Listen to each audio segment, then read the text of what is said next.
अभी इस ईद पर आपको मैं दावत के लिए तो नहीं बुला सकती, मगर रेसिपी ऐसी दूंगी जो छोड़ने वाली तो बिल्कुल भी नहीं है। गिनती के चंद मसाले, सारी चीजें इकट्ठी डालें और फिर लजीज दम पुख्त मिनटों में बना लें। अस्सलाम वालेकुम, मेरा नाम है फायजा खान और आज आप लोगों से शेयर करूंगी मैं दम पुख्त की बेहतरीन रेसिपी। आज इस रेसिपी को मैंने शॉर्टकट में बनाया है, मगर जायका आपको प्रॉपर मिलेगा। यकीन करें, जो भी खाएगा उंगलियां चाटता रह जाएगा। तो देर किस बात की, जल्दी से ईद स्पेशल रेसिपी बनाना स्टार्ट करते हैं। और ये दम पुख्त आपको जरा सा भी अच्छा लगे ना तो लाइक भी कर लें। तो केपी के स्टाइल एक्सीलेंट किस्म का दम पुख्त बनाने के लिए सबसे पहले तो गोश्त देख लें। अच्छा, मैंने तकरीबन 1.5 किलो के बराबर ये बीफ का बड़ा सा पीस लिया है। सेम रेसिपी आप ऐसा करें हड्डी वाले बीफ से, या फिर दुम्बे, बकरे, जो भी आपके पास गोश्त अवेलेबल हो आप उसे आसानी से बना सकते हैं। अच्छा, मैंने यहाँ पर रान का पीस लिया है। मछली का गोश्त भी इसे कहा जाता है। प्रॉपर तरीके से गलेगा और इसका रेशा बहुत नरम होता है, दांतों में नहीं फंसता। कोशिश करें अगर दम पुख्त बना रहे हैं तो रान के गोश्त से ही बनाएं, अदरवाइज फिर आप कोई सा भी मीट ले सकते हैं।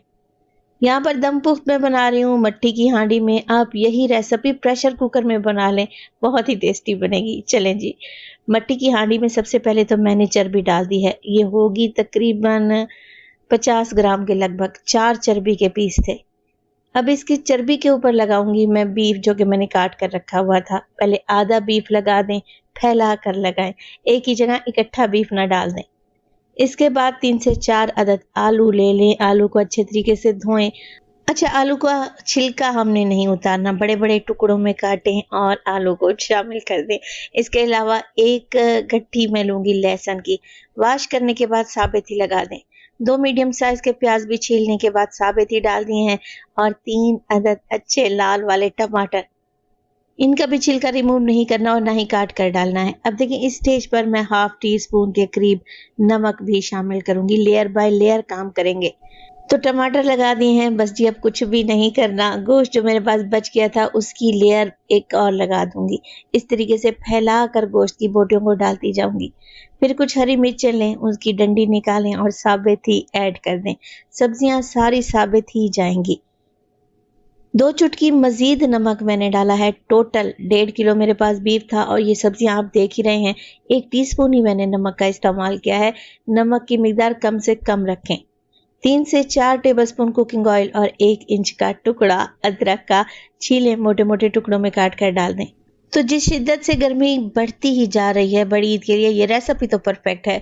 मतलब कि वाकई इस रेसिपी में आपको कुछ भी नहीं करना, सारी चीजें इकट्ठी डालें, चढ़ाएं और भूल जाएं।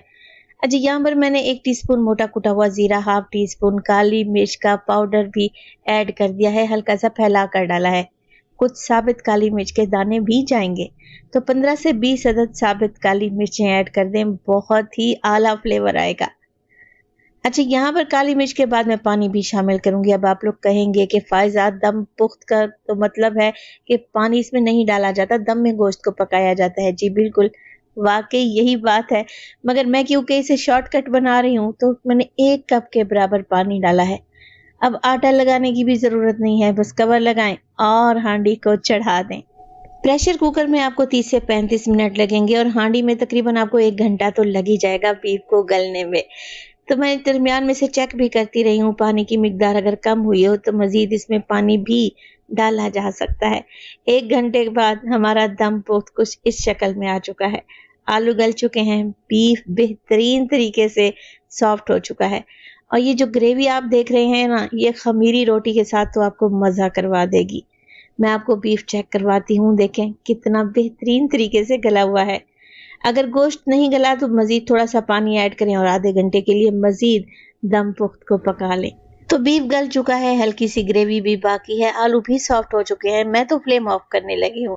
पेशावर नहीं जा सकते तो क्या हुआ, पेशावरी पकवान घर में बना लें और इस ईद पर एंजॉय करें। हल्की नमक मिर्च के साथ ये दम पुख्त बहुत ही लजीज बनता है। एक दफा मेरे कहने पर बना कर तो देखें। तो नान, खमीरी रोटी या फिर चपाती के साथ आप इसे एंजॉय कर सकते हैं, या फिर आप इसको एज इट इज़ खा सकते हैं। ये जो आप ग्रेवी देख रहे हैं ना, यखनी बीफ की, बड़ी ही कमाल की है। आप इसमें खमीरी रोटी डबो-डबो कर खाएँ, आपको मज़ा आ जाएगा। मैं आपको बीफ चेक करवाती हूँ, एकदम आपके मुँह में घुलता जाएगा। तो रेसिपी बनाएँ तो अपना फीडबैक लाज़मी दिया करें। आपके एक प्यारे से कमेंट का मुझे इंतज़ार रहेगा। बड़ी ईद के लिए आप मज़ीद क्या देखना चाहते हैं, कमेंट सेक्शन में मुझे लाज़मी बताइएगा। तो माशाल्लाह से देखें, लग रहा है ना टेस्टी। अपना बहुत सारा ख्याल रखिएगा, फ़ायज़ा को अपनी दुआओं में याद रखिएगा। मुझे दीजिए इजाज़त, टिल देन, अल्लाह निगहबान।